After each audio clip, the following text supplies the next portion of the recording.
Hi guys, my name is Faith, and today we're looking at 50 likely BECE basic science questions. Sit back and relax, we'll be right back.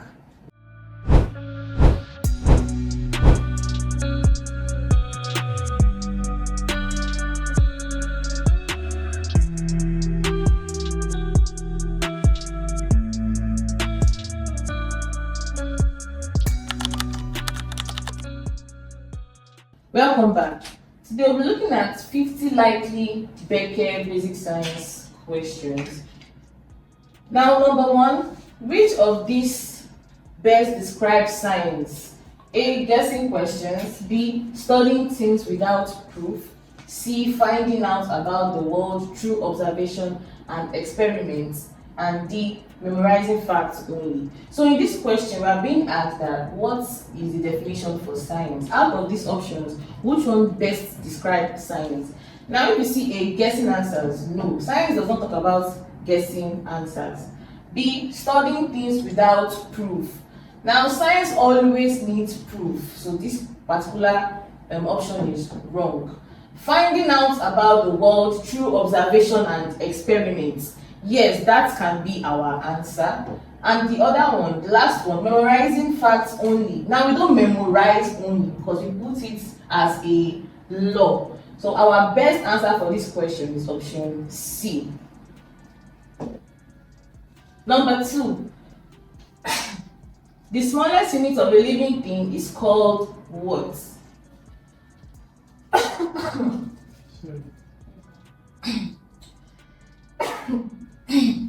The smallest unit of a living thing is called what? A. Tissue, B. Organ, C. Cell, and D. System. Now, this is talking about how we move from cell to organ, and it always moves like this. From cell, we will move to organ. Then from cell we move to tissue. Then from tissue, we will move to organ. Then from organ, we will now move to system. So this is called the organization of life, from cell to tissue, from organ to system. Now we are moving from simpler to complex. Now the cell is the smallest, then group of cells, they are called tissues. Group of tissues are called organs, and a group of specialized organs are called system. So, and here we are looking for the smallest unit, and in this side we can see that the smallest unit is cell. So our answer is option C. Number three, which organ pumps blood around the body? Which organ pumps blood? Now we're looking for the organ that pumps blood around the body. A. Brain, B. Heart, C. Lung, and D. Kidney. Our answer cannot be brain because brain does not pump blood. Blood does not have anything to do with blood. It controls the other organs of the body, but it does not pump blood. Heart, yes, heart is the organ that actually pumps blood. Lungs does not pump blood. It is responsible for our breathing in and breathing out. Kidney also does not pump blood. So our answer here is heart, option B. Number four, plants make their food through what? How do plants make their food? A. Digestion, B. Respiration, C. Photosynthesis, and D. Fermentation. Now we're talking like what is the process by which plants manufacture their own food? Now this process is called photosynthesis. Our answer cannot be digestion because digestion is when food is broken down into simpler units. Respiration, this is when we use food to produce energy. Fermentation is the spoiling of food. Now, so our answer here is photosynthesis because this is the process that plants manufacture their food on their own. Number five, which gas do plants take in during photosynthesis? Now, which gas do plants take in during this photosynthesis process? Is it oxygen? Is it nitrogen? Is it carbon dioxide? Or is it hydrogen? Now, during photosynthesis, plants, they take in carbon dioxide,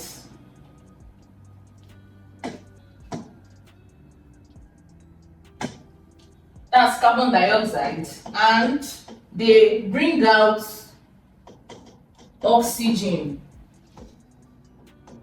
Now, if you forget about this, just know that what happens to plants, the reverse happens to human beings. We human beings, we take in oxygen and bring out CO2, that's carbon dioxide, while plants, they take in that CO2 and they bring out oxygen. So answer is option C. Number 6, which of these is a non-living thing? A, we have dog, B, we have stone, C, we have tree, and D, we have fish.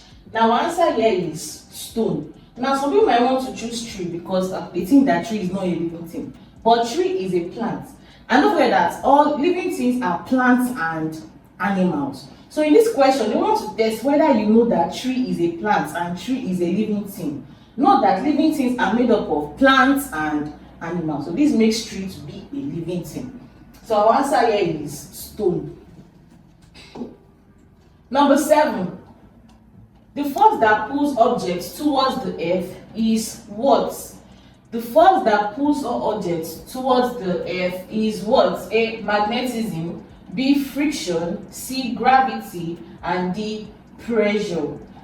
Now it cannot be magnetism because it does not attract, pull any object to the center of the earth. No. It cannot be friction. Friction is the opposing force of objects moving at opposite direction. So it is not friction. Now the answer is gravity, and it's not pressure. Why? Because gravity is the force that pulls all objects to the center of the earth. Now it's because of gravity that when you drop your pen, it will land on the floor. It's because of gravity that we can walk and we are not floating on the air. So gravity is the force that will pull all objects to the center of the earth. Number 8, which part of the planet absorbs water from the soil? Which part of the plant absorbs water from the soil? A, we have leaf, B, we have stem, C, we have roots, and D, we have flower. So which of these will absorb water from the soil? Now for us to get this particular answer, we have to know that which part has access to the soil. You know, for this part to draw water from the soil, it has to be in the soil, or it has to be close to the soil. Now leaf does not have anything to do in the soil. Leaf is always above the soil, so that's not our answer. Also stem, the stem is always above the soil. Now roots, yes, our roots is always found in the ground. So it is inside this ground. When rain falls or when there is water in this ground, it is this roots that will absorb the water for the plant to use. So the roots is the part of the plant that absorbs water from the soil. Number 9, water changes to vapor at what? This question that telling us that this vapor here, it means gas. So I think that at what point does water change to gas? Does water change to vapor? For example, when you are boiling your water, at what point must the water reach for that water to start, for it to start seeing steam? That's water vapor, it's called steam. Is it freezing point? Is it boiling point? Is it melting point? Or is it cooling point? Now freezing point, from the word freezing, it is the point at which water will get into solid. When your water will form ice block, that is the point. That's what you call freezing point. Now boiling point is the point that when you are boiling your water, when your water gets to that particular boiling point, you start seeing steam. Then you can now say that, oh, my water is boiled. It's because it has attained this boiling point. Now it's not melting point, because melting point is when maybe you have your ice block, then the point that the ice block will now start melting. That is the melting point. Cooling point is not also cooling point. So our answer here is boiling point, option B. Number 10, which of these is a source of energy? Which of these is a source of energy? A. Sand, B. Sun, C. Stone, D. Soil. Now answer here is sun, because the energy that comes from the sun is called the solar energy, and this energy we use it, to power electricity. Most of us in our houses, we have solar panels and we use solar electricity. So the source, in fact, is the main source of energy. The sun is the main source of energy, and the energy from the sun is called the solar energy. Number 11. The human skeleton helps the body to what? What is the function of the human skeleton? Is it to digest food? Is it to breathe? Is it to move and stay upright? Or is it to see clearly? Now, what is your skeleton? This is the bony framework of our body. These are the bones that are in our body. So that means that these bones in our body, what are they used for? Digest food? No, they are not used to digest food. Breathe? We don't use our bones to breathe. Move and stay upright? Yes, without our bones, we will not be able to stay upright. Instead, we'll just be lying down. The skeleton is used to move and stay upright, and the skeleton does not have any business with seeing clearly, whether you are seeing or you cannot see. So our answer here is option C, move and stay upright. Number 12. Which of these animals is a herbivore? Now, what is the meaning of a herbivore? What is a herbivore? Now, a herbivore, from the word herb, from the word herb, a herbivore, these are animals that feed on plants only.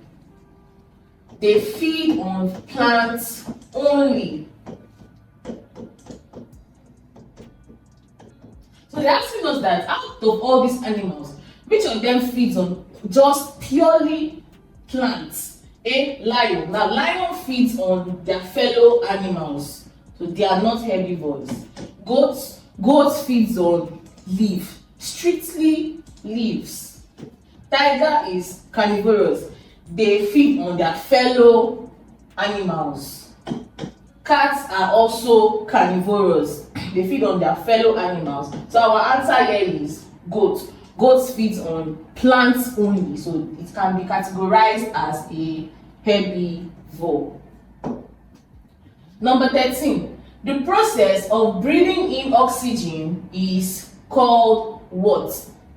When we breathe in, what is it called?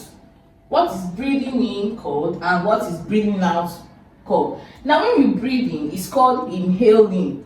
You inhale when you breathe in, but when you breathe out, you exhale. And this question asks us that the process of breathing in is called what? So our answer here is inhalation, because when you breathe in, you are inhaling, and when you are breathing out, you are exhaling. Number 14. Which sense organ is used for hearing? Now, you know that we have 5 sense organs: our eyes, our tongue, our ear, our nose, our skin. Now, which of these particular sense organ is used for hearing? Eyes are used for sight, ear for hearing, nose for smelling, tongue for tasting, skin for feeling. The answer here is the ear. It is used for hearing. Number 15. Which of these materials can conduct electricity? Which of these materials can conduct electricity? A. Wood, B. Plastic, C. Rubber, D. Copper. Now they're asking us that which of the following will conduct electricity. Now, I want you all to note that before a particular material can conduct electricity, it must be a metal. It must be a metal, because metals are the materials that can conduct electricity. Now, this particular option, the one that is a metal is copper. Copper is a metal, but wood is not a metal. Plastic is not a metal. Rubber is not a metal. So our answer is option D, copper.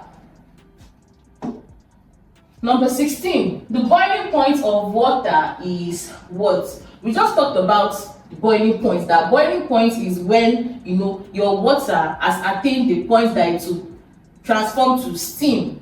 So now we want to know that at what point exactly, we know that it is called the boiling point. But now we now want to give it a numerical value, that at what value will this your water, the liquid water, change into steam? Is it at 0 degrees Celsius? Is it at 50 degrees Celsius? Is it 100 degrees Celsius? Or is it 200 degrees Celsius? Now our answer here is 100 degrees Celsius. Because at 100 degrees Celsius, that is when your liquid water is going to change into steam, and it's called the boiling point. And this particular number is constant. The boiling point of water, it will always be 100 degrees Celsius. And 0 degrees Celsius, we can say that is your freezing point. So make sure that you know that your boiling point is 100 degrees Celsius. Your freezing point is 0 degrees Celsius. Number 17. Which of these is a renewable source of energy? Now, what is a renewable source of energy? Now, when you say that when energy is renewable, it means that it can be converted from one form to another. If it is irrenewable, that means it cannot be converted from one form to another. It can be finished, it can be exhausted, but renewable cannot be exhausted. Now we are being asked that out of these options, which of these is renewable? Which of these can be converted from one form to another? Is it coal? Is it petroleum? Is it solar? And is it diesel? Now if you look at coal is, for those that have seen coal, like your coal pot, when you are cooking with your coal pot, when it turns into ashes, can you use it again? No, it is gone. You cannot use it again. It has, in fact, a new sulfur has been formed. You cannot use it again. So it is not renewable. Now, petroleum is not renewable. Why? Because when you use your generators or your cars, when it finishes and it exhausts and turns to carbon dioxide, that's CO2. If you notice, you cannot get it back. So it is not renewable. Solar energy. Now this solar energy, that is the energy that we use. For example, this is our solar. When you have your solar panels and you have your solar electricity in that your house, you can still use that electricity for another thing. You can use it for another thing again. So you can use it for light energy. You can use it to power the light bulbs in your house. You can still use it to cook different kinds of things. So it can be renewed. Solar energy can always be renewed. Diesel also cannot be renewed. So our answer here is C, solar energy. Number 18.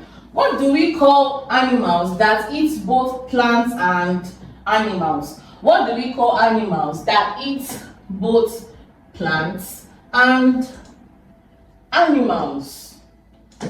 We have seen that animals that feed on only plants, they are called herbivores. On only plants,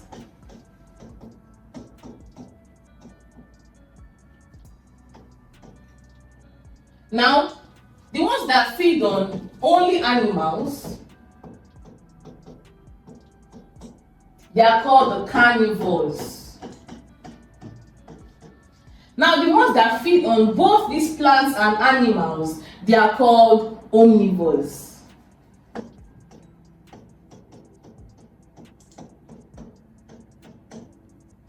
Now, a very good example of an omnivore is we human beings. Why? Because we eat meat and we eat plants. For example, all these are vegetables, they are plants. And when you kill goats or you kill chicken, is also eating animals. So because we humans, we eat both plants and animals, we are called omnivores. So our answer here is option C. Number 19. The earth moves around the sun in a path called what? Now the solar system looks like something like this. In the middle you have your sun. Then you have some planets around the sun. Now it is said that these planets, they move on a straight axis and this particular axis is called the orbit. So we said that these planets, they orbit around the sun. And in our options here, they gave us axis, they gave us orbits, rotation, circle. Now, some of you might want to pick rotation because you have always been hearing that, you know, the Earth or planets rotates. But now they are asking us that the path, when you see the path or a path, that path is called orbit. But if they tell you that in what way does it move around, you can say rotation. But when you see path, we're talking about the orbit of the sun. Now that is option B. Number 20. Which vitamin helps in good eyesight? A, vitamin A, B, vitamin B, C, vitamin C, and D, vitamin D. Now, before you can know, you have to know the function, all these vitamins. What do they give? What are their functions? Now, vitamin A is very good for the eyes. Vitamin B is very good for immunity. Vitamin C is very good for the skin, and vitamin D is very good for the bones. And in this particular question, we were asked that which vitamin helps in good eyesight. So our answer is option A. Vitamin A is good for good eyesight. And an example of something that gives us vitamin A is palm oil. Palm oil is very, very rich in vitamin A. Number 21. The process by which plants lose water is called what? Now, if you notice your plants, when you leave them overnight, even though rain does not fall, in the morning you notice that you can see water on top of these plants. Now, most of the time is because these plants, they are losing water on their own. They are losing water on their own. So that particular process, that is what we are being asked in this question. Because they're asking us that the process by which plants lose water is called what? Now, our answer cannot be respiration because that is the way that plants will convert their food to energy. So, no. Transpiration. Now, transpiration is the upward loss of water. Now, transpiration is the process by which plants will now lose water. So that can be our answer. Let's look at the other options. Digestion. No, it has to do with the breaking down of food from large to smaller pieces. Now, we have absorption. Absorption is when after your food has been digested, it can now be absorbed. That means it is not going to be absorbed in your blood. So our answer here is option B, transpiration, because that is the process when water is being lost from plants. Number 22. Which of these is an example of a gas? Which of these is an example of a gas? We have A, water. Water is a liquid, air is a gas, sand is solid, and oil is liquid. Our answer here is A, option B. Number 23. Which part of the body controls all activities? Which part of the body will control all the activities of the other parts of the body? A, we have the heart. B, we have brain. C, liver. D, lungs. Now, heart, we have said that the heart is for pumping blood, so it cannot be our answer. Now, brain. Yes, our answer is brain because brain is responsible for controlling the other parts of the body. With that, it is the brain that tells the heart to pump blood. It is the brain that will tell the lungs what to do. It is the brain that will tell you that, oh, eyes, start seeing. It is the brain that will tell your tongue that what you are tasting is salty or is peppery or is bitter. So it is the brain that controls the other activities of our body. And that is our answer, option B. Number 24. Which of these is used to measure temperature? Firstly, what is temperature? Let's see what temperature is. What can we define temperature as? Now, temperature is the hotness or coldness of a body. The hotness or coldness of a body. That is how we define temperature. Now, do we use ruler to measure temperature? Now, ruler cannot determine if something is hot or cold. Instead, it can also tell us how long something is. So that's now our answer. Thermometer. Now, when you notice, when you are sick, when you go to the hospital, they will have something like a very small, that looks like a pen. They will tell you to put it in your armpits, or they can put it in your ear, or they can put it in your mouth. Now, that particular thing, they want to check your temperature. They want to check how hot or how cold you are. And that object is called a thermometer. Now, this thermometer is used to measure the hotness or the coldness of a body. Now, we have scale. Scale can only measure your weight. When you want to see your weight, it does not have anything to do with your hotness or your coldness. Also, clock is for time. So our option is option B, the thermometer. Number 25. The sun is a what? Is the sun a planet? Is the sun a star? Is the sun a satellite, or is the sun an asteroid? Now, the sun is a star. The sun is a star. The sun is not a planet. Neither is the sun a satellite, and it is not an asteroid. The sun is a very big star. Hi, I'm sure you enjoyed the video you just watched. To see more content as that, preparing you for your upcoming exam, make sure to smash the subscribe button and turn on notification. Also, remember that you can use the comment section to send us your questions or your inquiries, and we are happy to take them. I'll see you in the next video. Bye.